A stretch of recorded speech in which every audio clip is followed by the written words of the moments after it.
안녕하세요. 헬스데이터 A+ 장예원입니다. 건강을 위해서는 나트륨 섭취를 줄여서 싱겁게 먹는 게 좋다고 하죠.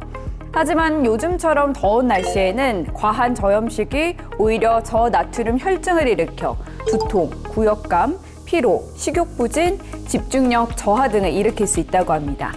실제로 튀르키예 한 종합병원에서 4년간 입원 환자를 분석했더니 4년 동안 여름에 저나트륨 혈증 발생률이 가장 높았다고 하네요. 그러니 체외 수분 배출이 많은 더운 날씨에는 너무 저염식만 고집하시면 안 됩니다. 또 물을 너무 많이 마셔도 저나트륨 혈증이 생길 수 있다고 하니 주의하세요. 자, 그럼 헬스데이터 A+ 본격적으로 시작해볼까요? 국민건강보험공단 빅데이터를 분석해 다양한 질환을 알아보는 방송 헬스데이터 A+. 오늘 살펴볼 첫 번째 질환은 갑상선암입니다.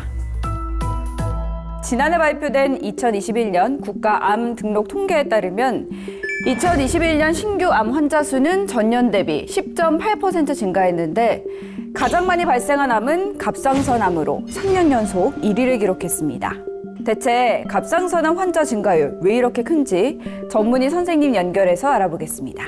선생님 안녕하세요. 네, 안녕하세요. 반갑습니다. 선생님, 갑상선이란 무엇인지 또 어떤 기능을 하는 기관인지부터 설명 부탁드립니다. 네, 갑상선은 갑상선 호르몬을 생성, 분비하는 내분비 기관입니다. 목 앞쪽에 튀어나와 있는 갑상연골의 약 2에서 3cm 아래에 나비 모양으로 위치하는 장기이고요. 갑상선 호르몬은 신체 성장에 필수적이고 인체의 대사 과정을 촉진하고 인체 기관의 기능을 유지시키는 역할을 합니다. 갑상선에 생긴 혹을 갑상선 결절이라고 하는데 크게 양성과 악성으로 나눌 수 있고 이 중 악성 결절들을 흔히 갑상선암이라고 하고 있습니다. 초음파 검사 결과 성인의 약 20에서 80% 정도에서 갑상선 결절을 가지고 있는 것으로 나타났습니다. 이 중 약 3에서 5%가량에서 악성 결절로 진단되는 것으로 알려져 있습니다. 그렇다면 갑상선암은 왜 생기는 건가요? 또 어떤 치료를 받아야 되죠? 네, 가장 잘 알려진 위험 요인은 목 주변의 방사선 치료를 받은 과거력 있는 경우인데요. 방사선에 노출된 나이가 어릴수록 그 노출량에 비례해서 발병 위험도가 증가하는 것으로 알려져 있습니다. 최근에는 비만인 경우에 갑상선암 발생이 증가한다는 내용도 보고되었습니다. 갑상선암의 치료는 원칙적으로 수술적인 절제가 권고됩니다.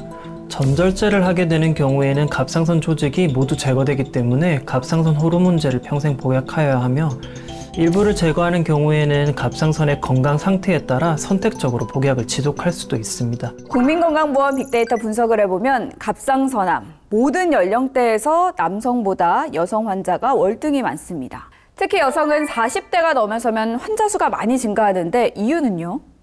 최근 5년간 갑상선암 전체 진료 인원의 80% 이상이 40대 이상인 것은 우리나라뿐만 아니라 전 세계적으로 공통된 사항입니다. 일반적으로 갑상선암은 여성 환자에서 약 3배에서 4배 정도 더 많은 것으로 나타나고 있습니다. 이런 임상 결과를 통해 볼 때 여성 호르몬이 관련이 있지 않을까 생각되지만 아직 명확하게 밝혀지지는 않았습니다. 선생님, 갑상선암은 치료가 잘 되는 착한 암이라고 알려져 있는데 조기 발견이 늦어지면 역시 사망 위험이 따른다죠? 1cm 이상의 유도암인 경우 약 30에서 70%까지 국소 임파선 전이가 보고되기도 하며 3% 미만에서 폐, 뇌, 뼈 등의 원격 전이가 보고되기도 합니다. 물론 대부분의 갑상선암은 초기 치료 시에 좋은 성적을 내고 있지만 갑상선 질환이 진단이 된 경우에는 전문의와 상의하셔서 적극적인 치료를 받길 권장드립니다. 갑상선암 수술 이후에도 환자들이 꼭 지켜야 될 것이 있다고요?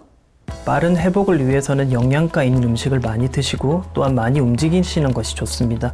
또한 갑상선 호르몬제는 매일 아침 공복 상태에서 다른 약과 분리해서 단독으로 복약해야 합니다. 또한 장기간의 고용량 복용은 심장질환이나 골다공증 등의 합병증을 일으킬 수 있으므로 갑상선 호르몬제의 복용량 조절에 대해서는 전문의와 상의하셔서 지속적으로 관찰하셔야 됩니다. 끝으로 갑상선암 예방과 조기 발견을 위해 기억해야 될 것이 있다면요? 요오드가 풍부한 음식을 섭취하는 것은 갑상선암 예방 및 갑상선 건강을 위한 좋은 방법입니다. 해조류, 신선한 과일, 채소를 충분히 드시고 균형 잡힌 식사를 하시면 암 예방에 도움이 될 수 있습니다. 다만 과체중, 비만인 경우에는 갑상선암 발생 위험이 높아질 수 있기 때문에 식이 조절 및 적절한 운동을 통해 적정 체중을 유지하시는 것이 좋습니다. 또한 갑상선 기능 저하가 있을 경우 대사증후군 등의 위험이 높아질 수 있으므로 관련된 검사와 치료가 필요할 수 있습니다.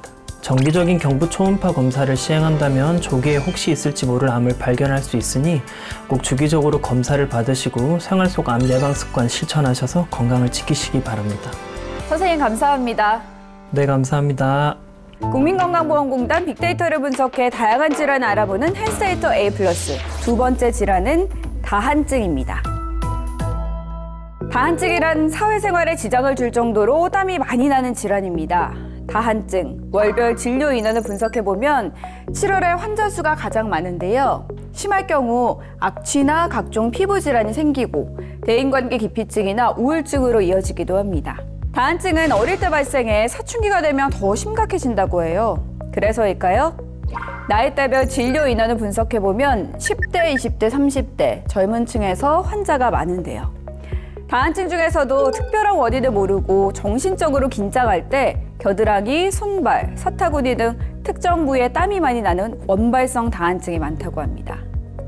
다한증은 갑상샘 기능 항진증, 결핵, 당뇨병과 같은 질환으로도 생길 수 있는데요. 속발성 다한증이라고 하며 전신에서 많은 땀이 발생하는 것이 특징입니다.